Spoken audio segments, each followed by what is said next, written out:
Hello, my name is Mark Crail. I run the Chartist Ancestors website, and I'm going to talk today about the Newport Rising of 1839 and the wider Chartist movement. So first of all, what is Chartism? Well, we have to go back to the very start of Queen Victoria's reign at the end of the 1830s. At this time, the adult population was made up of around 12 million men and women. But of those, fewer than 1 million had the vote. Now, this was clearly unfair, inequitable, but the Chartists weren't just driven by a sense of the unfairness of it. The working class felt betrayed by the middle-class liberals who'd won the vote in 1832, celebrated it with parties and coins and stuff, as you can see here, and then abandoned them. These were the same liberals who introduced the New Poor Law just a couple of years after the Reform Act of 1832 with its workhouse system. They were the same liberals who owned and ran the factories and exploited them. And by the late 1830s, trade was bad, so more and more people were becoming impoverished. There was a sense that this could only be addressed if Parliament actually represented the people, rather than the less than 1 in 12 people who had the vote. So as a result of this, there came about the People's Charter in 1838, drawn up by the London Working Men's Association, but swiftly gathering support nationwide. This included 6 points, among them the right for all adult men, but not women, to vote, the secret ballot, and payment for MPs. You can see the 6 points listed on the right-hand side of the screen. And the first of 3 great petitions seeking these reforms was presented to Parliament in June 1839, where it was promptly rejected outright. So, Newport had been a radical centre for some years, with a Monmouthshire Working Men's Association set up in 1836, along similar lines to the London Working Men's Association that had originated the People's Charter, and there were strong links between the two groups. The best known figure in Newport radicalism is John Frost, a former mayor of Newport and a magistrate, until he was dismissed by the Home Secretary because of his support for Chartism. But he wasn't alone. There were a number of personal links between Newport Chartists and the London Working Men's Association, and strong support, especially for Henry Vincent, a Londoner who became a regular visitor to Newport, and by all accounts was a great orator and editor of the Western Vindicator newspaper, which published radical articles in both English and Welsh. So after the rejection of the petition, as we heard earlier on, there was a crackdown on the Chartist leadership, and Vincent and others were arrested and imprisoned. And the response of some on Chartism's more radical wing was to try to organise a coordinated series of armed risings across the country, including at Newport. On the night of Sunday 3rd of November, maybe as many as 10,000 Chartists led by John Frost marched on the town. We don't really know the numbers. This wasn't some wild flight of fancy, though. Preparations had been laid, weapons had been manufactured and stored in caves some distance from Newport, and the Chartist forces were divided into well-ordered columns under named leaders. On their way to Newport, a few of the marchers were intercepted, arrested, and taken to be held at the Westgate Hotel. The main body of Chartists arrived after a long, wet march early the following morning and formed up outside the hotel, where they demanded the release of the prisoners. But what they didn't know was that the hotel was filled with troops. Now, no one knows who fired the first shots, and there were claims that the first one was triggered accidentally. But a battle ensued, with bullets flying on all sides.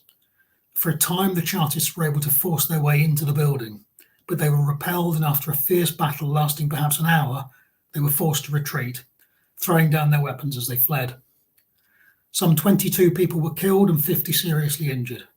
Again, exact numbers are uncertain, and some were buried in unmarked graves. Elsewhere in the country, there were smaller risings, in Bradford and in Sheffield, and attempts at one in London. But long before the planned date, it had become obvious that the rising was doomed to fail due to a lack of support and because the government knew what was going to happen.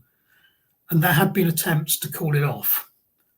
Whether that message failed to reach Newport or whether they knew and went ahead anyway is uncertain.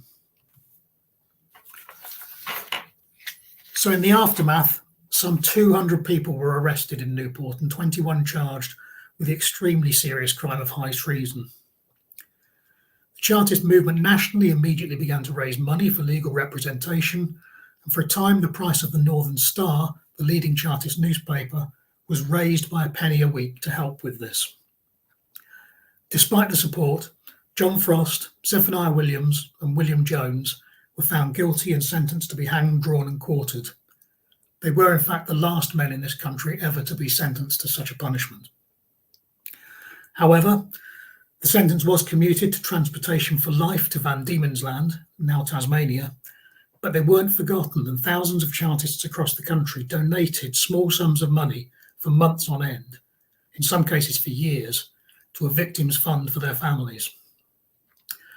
There was a campaign to have them pardoned, and in May 1841, a petition with more than 1.3 million names was presented to Parliament, calling for just this.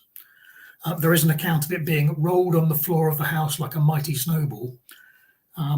However, despite the support, the petition was rejected, but this time just on the casting vote of the Speaker. After a long campaign lasting many years, all three leaders were eventually pardoned in 1856. Frost returned to Britain, living at Stapleton near Bristol until his death in 1877, and I think his gravestone can still be seen in the cemetery there. Williams and Jones decided to stay in Tasmania.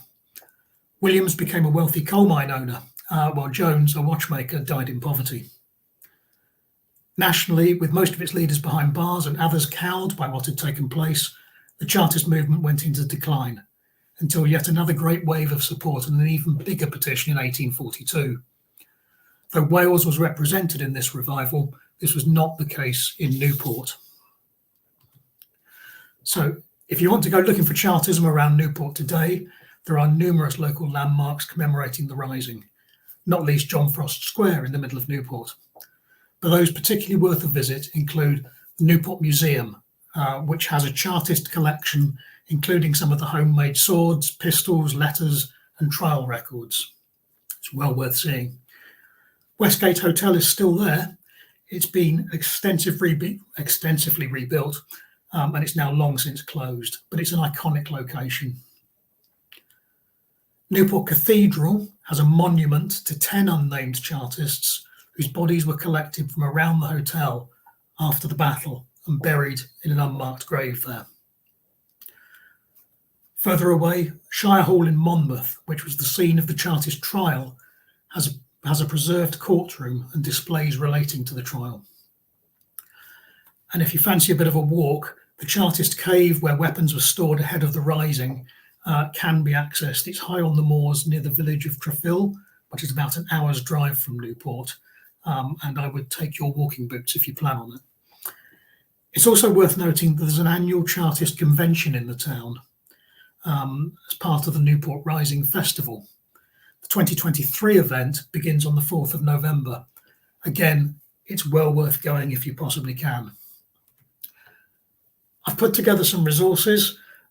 In all honesty, virtually any material you see on Chartism will include something about the Newport Rising. It is such a central event, certainly in the early years of Chartism. But those on this list are specifically dedicated to what happened in Newport. It's well worth finding out more. It's a fascinating story. Good luck with your Chartist research.